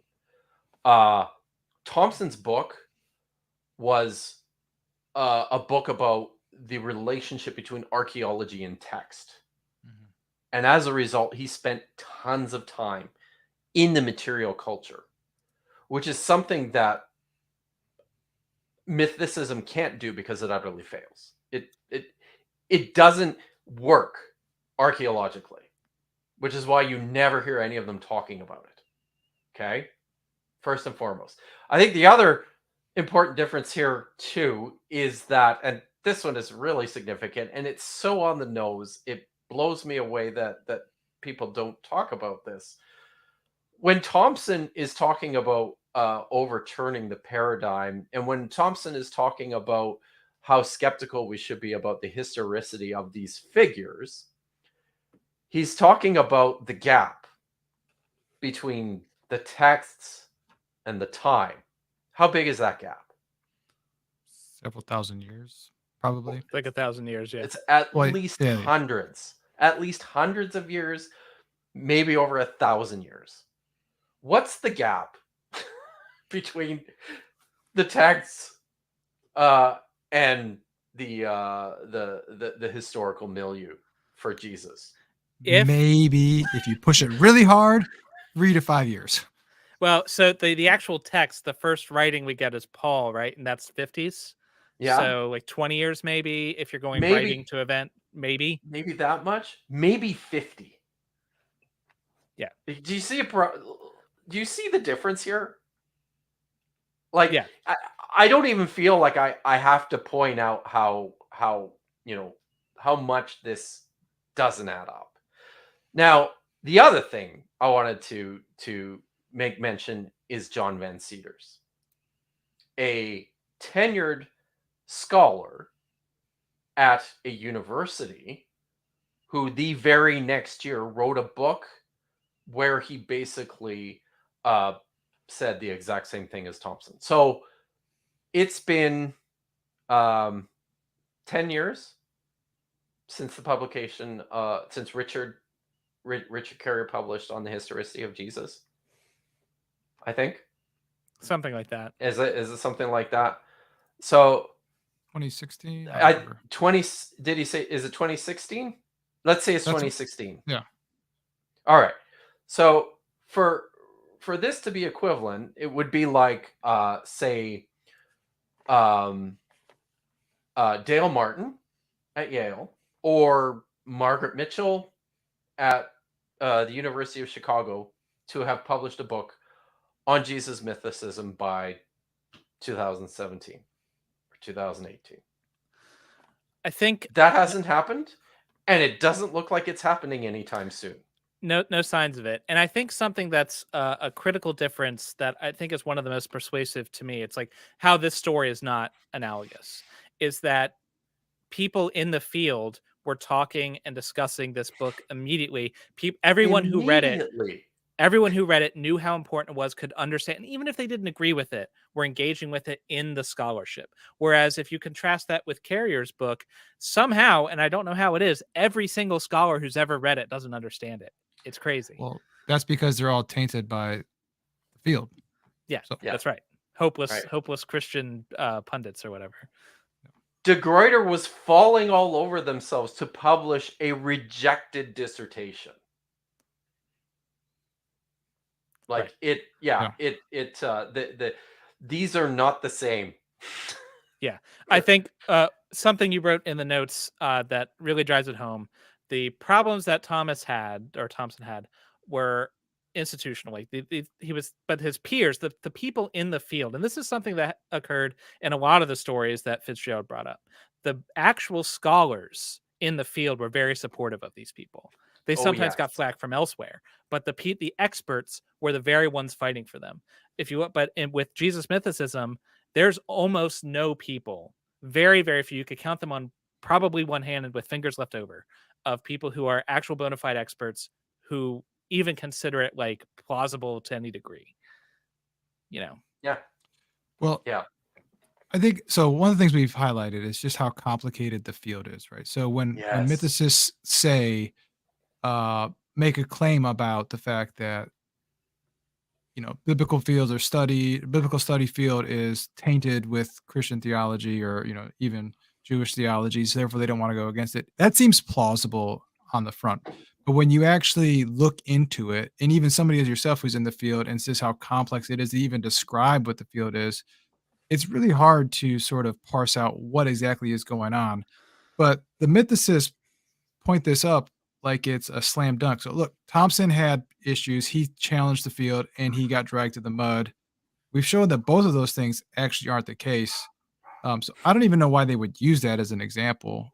First of Well, all, because they don't know.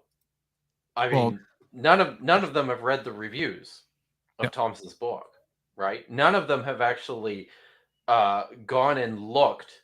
None of them know about Van Sears. None of them have gone and done the work to see how their work made an immediate impact in the publications that followed on the heels of that. Because, yeah, I mean, when you look at the citations that um, Thompson has for that book, it's in the many hundreds, right? I'm to be fair, this was 50 years ago, but still, like, it's not like people are saying lots of things about Thompson's work now because it's, Well, yeah, it's 50 years ago. so yeah. most of those citations all happened in the 70s, right? And we're talking hundreds and hundreds and hundreds of citations. Also, just because Carrier's work hasn't been engaged with doesn't mean that he's not right. Yeah, Or, I so mean, that is something I did want to say. We Okay. are not trying to make an argument from authority in that because scholars have disagreed, therefore Carrier's wrong. But what we are saying is if we're laymen and we're trying to get a feel, like, who's going to know if Carrier's right? I'm not Yes. going to know. I don't have the education to know. If just Carrier check the says footnotes, Jordan. Just look at the if footnotes. Carrier says that the Greek says this and then does a mile long footnote, how am I going to check it? That's why we rely on experts. Right. And so if we as skeptics see, well, this was my experience with Carrier when I first read his book. It was the first book I'd read on New Testament at all. And I was like, wow, this seems super plausible. It seems like very well evidenced, great footnotes and everything. I wonder why no expert finds this compelling. And then I went and go ask the experts because they're the ones who are going to know, right? So that is, I think, the step that a lot of mythicists don't do. And as potential theism points out, I think to some extent, mythicists know, like the ones who make this their living, know that their audience isn't going to check. They're not going to check. They're not going to dig in those footnotes, I think you're probably right. It also helps Carrier that so Thompson was always as good as his work was in that book. He was always a controversial figure. So and I think he kind of leaned into that, especially later in life. Thompson, along with Niels P. Lemke and Philip R. Davies, became the um, the the ones who laid the groundwork for what's called in my field the minimalist school, which is the school of thought that virtually all of the Hebrew Bible was written during the Hellenistic period. So, like the time of Alexander the Great, right? It's a minority position, although I will say it has provided an enormously helpful corrective to the field. And I think as a result, lots of scholars for a little while now have been taking much more seriously, the post Babylonian background of the Hebrew Bible text. There's a book recently written. It's the best book I've read this year, is by Jonathan Adler, called The Origin of Judaism, where he basically explores this question and does it properly by exploring the relationship between texts and archaeology. He asked the question, how far back can we trace Judaism? And by Judaism, I mean the idea that the Torah, the Torah of Moses was normative, and based on the Torah of Moses, we follow these dietary restrictions and we observe these festivals. And it's an incredibly interesting book because you can't get much farther back than like the 2nd century BCE before all of a sudden you see that this all falls apart. But that's a totally different story, guys. I'm sorry about that. Yep. So I get excited about some of this stuff. Yeah. So we're getting close to the 2-hour mark. So Oh, yeah. one last thing that I wanted to kind of put a bow in this is like, so we talked about how biblical studies actually are contrasted with how mythicists say they are. And we've talked about the sort of aspirational hero of mythicists and how it doesn't really apply to their case. So what should mythicists be doing differently if they actually want to do good scholarship and to be taken seriously and to like change the field? What would they be doing that they're not doing? So I've been spending some time thinking about this question, and it's really difficult. I posted something on Twitter today. I don't know how many people caught it, but and maybe I can help to sort of explain my thinking on this by looking at this thing I put up on Twitter, if I can find it. Can you turn on my screen, and then I will find this. God damn it! Sorry, am I allowed to say that? I'm probably am. Well, So, it's late in the stream, so um, the way that YouTube doesn't care if you curse, as long as you don't do it in oh, like okay. the first 5 minutes. In the first 5 minutes, where am I here? Yeah. Okay, Yeah. I'm newish to Twitter. Oh, here we go. This is the easiest way to find it. So I posted this. I said, I don't know if you can see the thread here. Yep. I'm a Dead Sea Scrolls guy, right? So I do all my work in the field of early Judaism in the Dead Sea Scrolls. The founder of the Qumran community is someone who's called the teacher of righteousness. He's never named. He's just called that. Based on what the texts say about him, it seems like he was probably a priest who ran afoul the Jerusalem priesthood, maybe sometime in the 2nd century. From their perspective, it's within the recollectable past.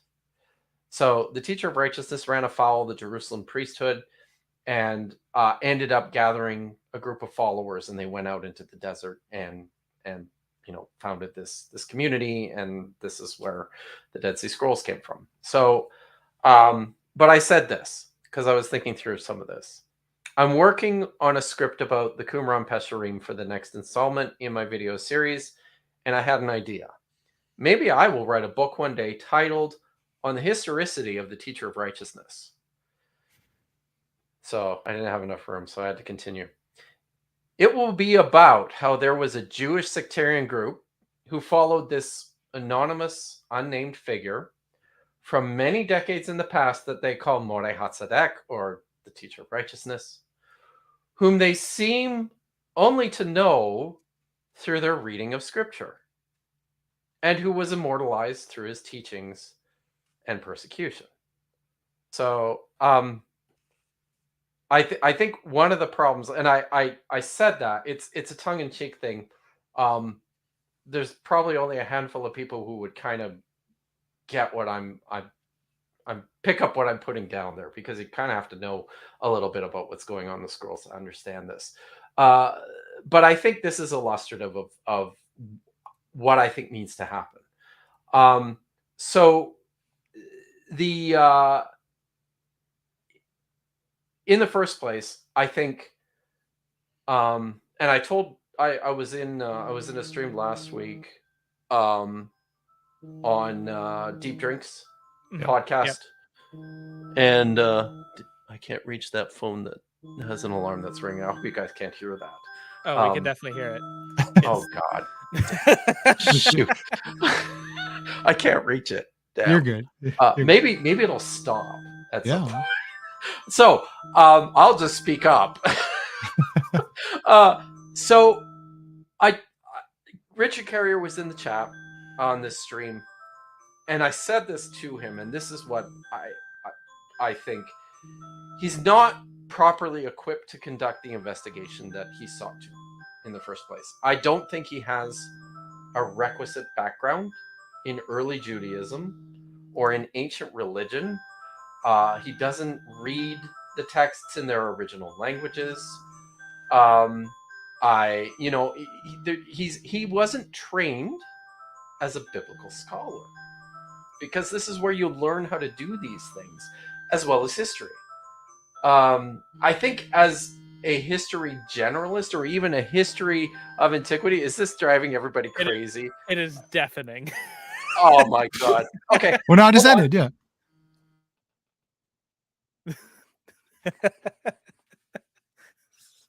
Sorry, I didn't mean to. Yeah. Sorry, while Kipp is And that was like his driving the point home too, right? yeah. Oh man, that is terrible. Sorry. So while we're waiting for Kipp to take care of that, hashtag professionals. That's right. Only the highest quality streams here on Reason to Doubt. I think that Vishanti really nailed the point. The difference between Tom Thompson and what Mythicists are doing. Thomas Thompson did the work. He published the results. Whereas mythicism is often based on, well, you can't prove it didn't happen. You know. Oh God. Okay, I got you. You're in now. Good. Okay. All right. I had muted myself. So did like No, okay. did anybody get any of that? Why don't we start? So we were talking about Carrier and how he's not equipped to do the investigation that he's doing. I don't think and this isn't his fault, right? Like, this is just the way it is. In the same way that I don't think I'm equipped to write a book about the Emperor Augustus, or I'm not equipped to write a book about Josephus, right? Right. Because that's not my training. To do this kind of an investigation, I think by far the most important thing, it needs to be undertaken by somebody who knows the literature, who knows the culture and the background, and is well versed in the field.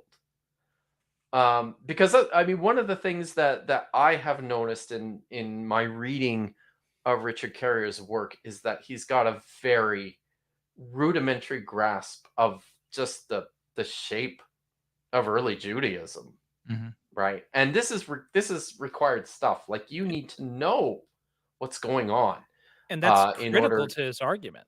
Yes, right. It's critical to any argument about the origins of Christianity, and I think that's the other thing I would say is the proper way to approach this question. And I think to Richard's credit, I think he tried to do this because he recognized this. But the proper way to approach this question is not, did Jesus exist?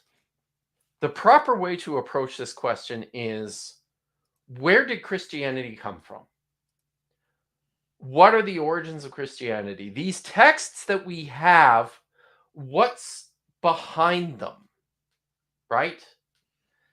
And when you start there, I think there's room for the question, how much of this is based on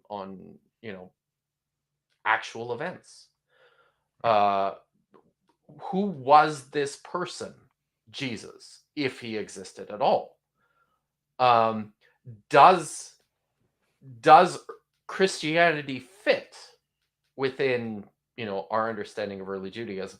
Because that's, I mean, from my perspective, this is the way scholarship works, right? So there's all these overlapping areas. Like, my work overlaps with stuff in the Hebrew Bible and in the New Testament, right? So when I write things, it's got to make sense for New Testament scholars and for Hebrew Bible scholars, depending on what I'm working on, right?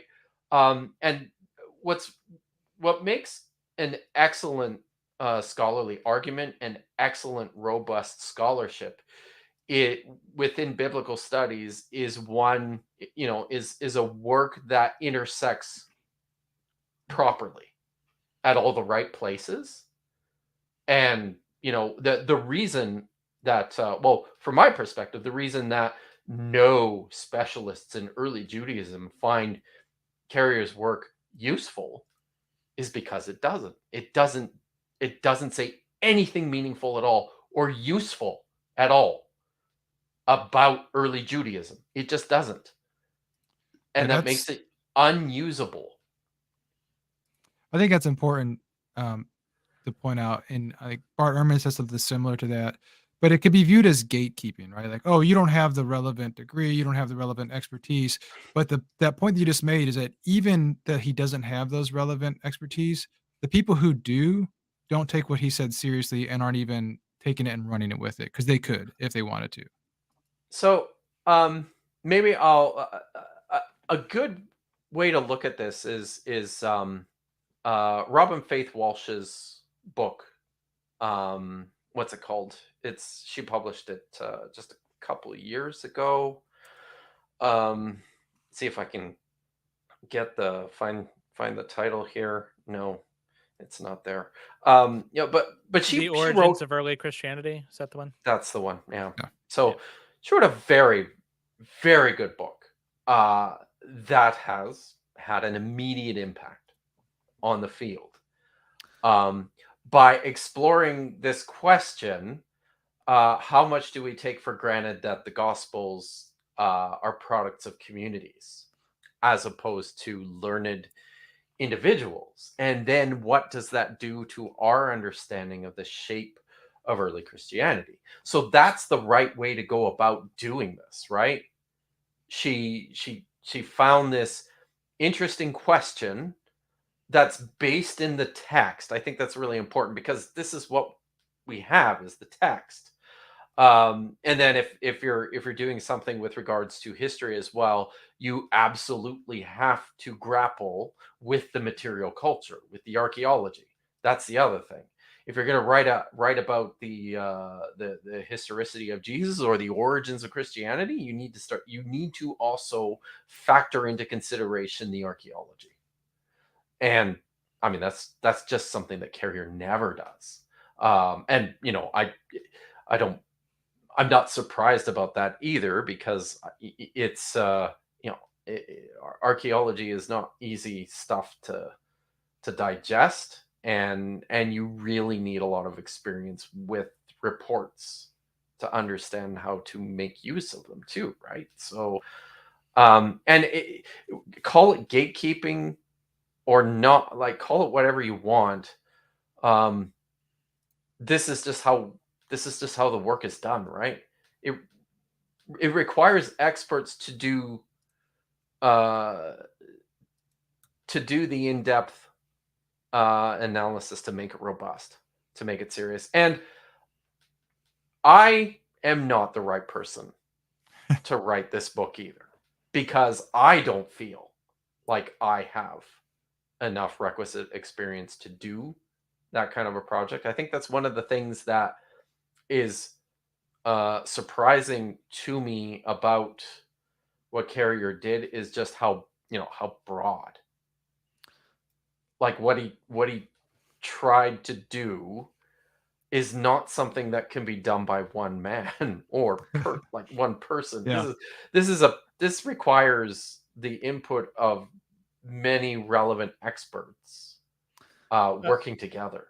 Well, as Potential Theism pointed out, I don't know if you saw in Carrier's blog recently, he posted a brief thing on physics and the laws of thermodynamics and how like kind of hitting that. So clearly he's a polymath, and has no problem with it. Having read it, and I am not a physicist by any stretch, I just know a little bit of physics. The second law stuff was okay. He should have stopped there. That's all I can say on that. Yeah. Okay. Well, I think that's pretty much everything we wanted to cover. Let's wrap it up real quick, and then we got, I think, one audience question for you.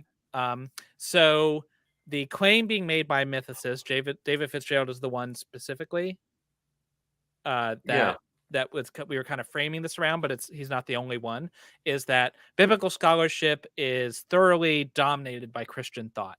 And therefore, you can't trust anything the field says. Of course, they think Jesus is real because they have to, because they're required to. And that's just not the case. It's not the case because even regardless of the religious persuasion of scholars, that doesn't mean they're not doing good scholarship. And something I didn't spend much time talking about either is that, like, there are like New Testament or early Christian uh, um, departments at like Jewish seminaries, right? The Hebrew University has, or at least for a long time, had a professor of New Testament.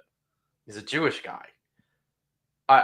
Do you think they care whether Right.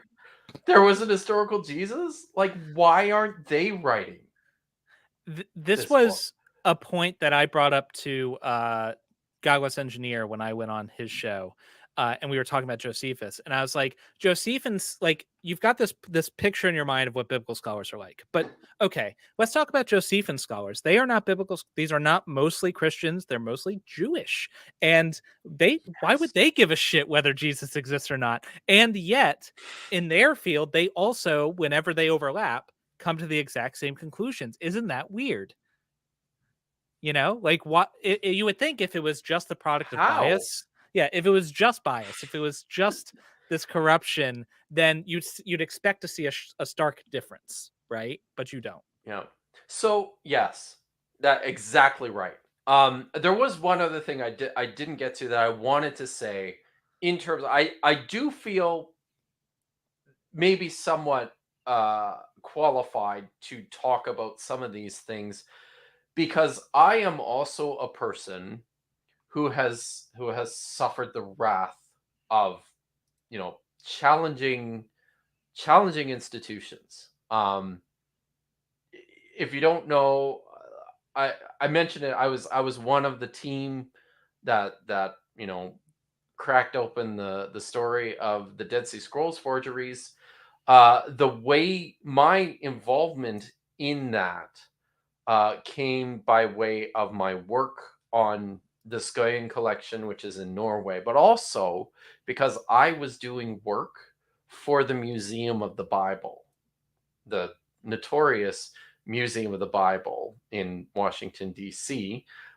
And working as, I don't think I was an outspoken atheist at that point, but certainly I didn't have to sign anything and I didn't have to agree to do anything. But because of my association with the Museum of the Bible for a long time, I was persona non grata among many of my own peers in the field, just because they're so opposed, rightly opposed to the mission and the purpose behind the Museum of the Bible.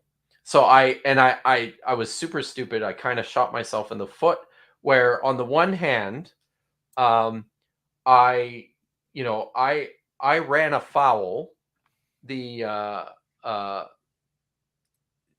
the mainstream institution because of my affiliation with the Museum of the Bible. But then on the other side, I could never go and work at like a Christian school either, because I mean, I'm most of them wouldn't hire me either. Right. So You it's got it from so both sides. I do understand. I understand some of this, and I also have to say, during that whole time, I had tons of support from peers and from colleagues and from mentors within the field. So I think that I think we thoroughly established the point we were trying to make. The dissimilarities between mythicism and Thompson's work, and the reasons why mythicism just isn't comparable. So we've got a couple super chats that I want to hit. Right. $1.99 from Potential Theism, thanking us for the good discussion. Thanks for your super chat. First, according to YouTube, and I actually have no idea how reliable YouTube is in these. According to YouTube, this is the first super chat that Tim O'Neill has ever given anybody. So $8. No way. Thanks for that. Wow. That's Australian money too, by the way. Yeah, So. there it is. Yeah. So it's worth like So it's lots, upside down, I think, right? Is that Yeah. We'll have to get it So turned over. I have to. So Tim O'Neill actually became one of my patrons just so he could go and watch the videos that are still behind a paywall. So Yeah. I hugely And appreciate it. they are excellent. So I highly recommend, if you're interested in those videos, go check out Dr. Kipp's Patreon, because you'll be getting your money's worth for sure. So he's also, I have to point, he's also pointed out here that I stole his line of argument on how to frame the issue. And you're right, Tim. I mean, I think you said it very, very well when you were on this very show. It's one of those things, though. I think when you've spent enough time working within the field with the texts, with biblical scholars, I don't know. It seems like a natural starting point to me, but yeah. Sorry, I just responded. There's some moderation going on in the chat. Oh, So we got $10 super chat from Thomas Lakeman. I had to miss most of this. What I heard is amazing. Well, good news for you. You can go watch it later, and you can watch it at 1.5 speed as God intended. So I can't watch anything at 1.5 speed. now if I watch anything at normal speed, it sounds like people are like drunk because they're so slow. Yeah. $5 from Vishanti. Mythicism right now feels like edgy former Christians trying their final dunk. Oh yeah, well your main character's not even real. Owned. And that I get the same vibes. Like it seems like a lot of atheists were dogmatic Christians and have abandoned the Christianity but not abandoned the dogmatism. And so it's just another way for them to, I don't know, dunk on Christians.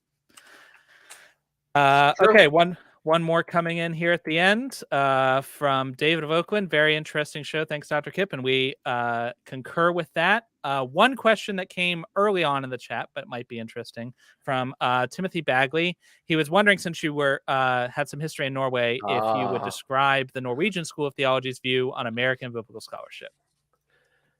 Oh, wow. Yeah. So the MF Norwegian School of Theology is kind of a funny place. So to be clear, so when I was in Norway, I was not at MF. I was at a public university called the University of Achter, which was also an interesting place. But I don't know. Maybe the best way to answer this question is to talk more generally about like Norwegian academics and their opinion of American biblical scholarship? What was it? Let me pull it American back up. Yeah, American biblical scholarship. Okay. I mean, very much there is a within like Norway, within lots of continental Europe, there's oftentimes a lot of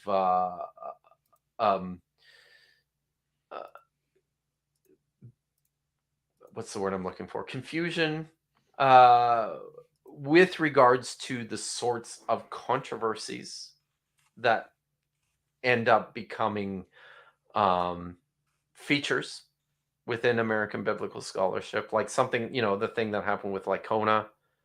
Everybody was like, what the hell is going on? Because nothing like that would ever happen in Norway. In fact, so my position in Norway was 3 years by design, because if you're in a position for 4 years, they have to give you a permanent job. And then once you get a permanent position at a Norwegian university, it's almost impossible for them to fire you. So like my good friend Orstein Jusnes has told me, he says, I think you might have to like rob a bank or, and like a good bank too. Yeah. Yeah. So all I can say is that the European view of American biblical scholarship, I think, is more surprised by how tribal some of it can be. But it's a big it is a big tent. So lots of us work together. I've worked with evangelical scholars before, some very, very conservative evangelical scholars before, who do excellent, incredible work. So it just, I don't know. It's yeah, I don't know. Yeah. Sorry.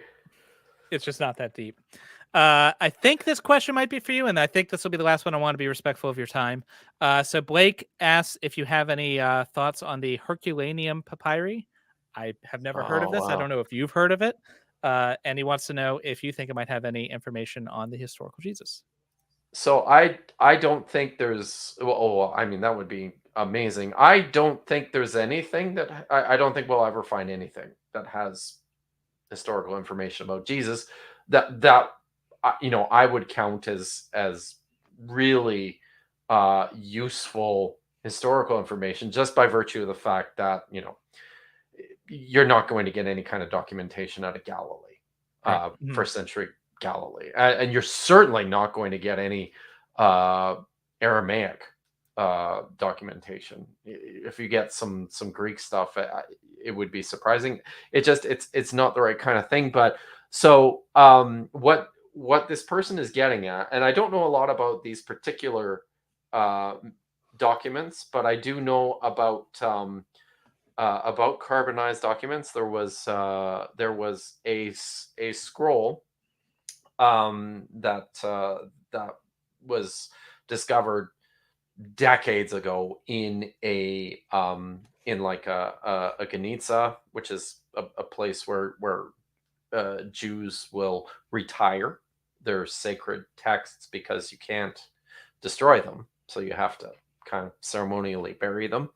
But there was, it might not have been a Ganitza. It might just have been a storage container. But at a dig at a synagogue, they found I believe it was a metal box too, that contained a scroll that was carbonized. And basically, what this means is that it got so hot, it basically turned into carbon. It didn't burn, right? Because it was protected inside the box. I expect that's the same sort of thing that happened with the Vesuvius documents. And it took them decades and decades before they could figure out a way to, and there's actually a really interesting documentary about this that you can watch on Nova. They found a way to basically map the scroll using a like a CT scanner, and then they unrolled it on a computer screen. It's pretty Pretty wild. cool. Now that you say that, I have heard of those, because that was the part that I don't remember Yep. anything else about it, but I remember reading that and think that was like super cool. So, and But when was even if Vesuvius? What year did Vesuvius erupt? It was 60 something, wasn't it? It's like You know what? Google knows. 68. yeah, Google knows. But even if there 70 was something in there 79. for Jesus, it would Oh, still okay. be more of the same of what we already have, right? So, Probably. I think Yeah. probably, right? Yeah. Like it, yeah, and I can't imagine why there'd be anything at Vesuvius about I early mean, Christianity. there was a church in Rome, so like Christianity had spread that far, but like Yeah. why specifically? Yeah. But that's where Jesus how retired. So Yeah. how prevalent, how widespread. I mean, I think this is where a lot of the very good work in New Testament scholarship is taking place. Is kind of reevaluating, you know, long held preconceptions about the shape and the extent of the early Christian community, and you know how these groups interacted with one another. So I mean, there's a lot of very interesting things that are 79. Yes, thank you, Pat. I will stay in my own lane. So I should stop talking about that. oh wow. All right. Well, this has been a lot of fun. Before we go, Kipp, would you tell everybody what you got coming up on your channel, what they should be looking forward to? Yeah. So the final of my 3 videos that I made about Richard Carrier's handling of early Judaism will be published on my YouTube channel on Monday next week. So expect another massive blog post to follow, and I'll probably lose a whole bunch of subscribers again. And so yes, keep your eyes open for that. And that's it. I am done with that.